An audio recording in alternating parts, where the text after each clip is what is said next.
the things I've learned, by the way, in my time doing this is there's always the diet flavor of the month or of the year. And I have seen this so many times. At one point it was SCD. At one point it was GFCF, and then it became SCD, and then it became da da da da da. So these are just different strategies, but that is not the rules and the specifics are not something that we're always going to follow for everybody.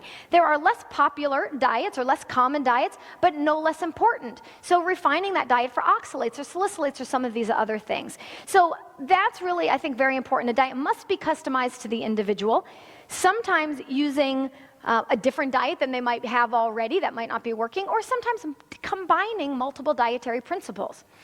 An example of this is when, we'll talk about salicylates in a minute, but a fairly common example is that people will do a gluten-free and dairy-free diet. They'll be cleaning up that diet, they'll be adding more fruits, and that's wonderful.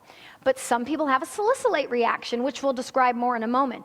And so that hyperactivity and other things from the salicylates masks the improvement you'd see from a gluten-free and casein-free diet. So they think, oh, this diet doesn't work, diet doesn't help us, and they throw diet out the window. But it could be that they had two problems with diet, and they needed to combine multiple dietary principles. So many times I've seen where someone will go on a gluten-free and casein-free diet, and they might get a little bit better, or they might not see any improvement. Then when I look at what they're eating, then I can see, let's reduce those salicylates and see what happens.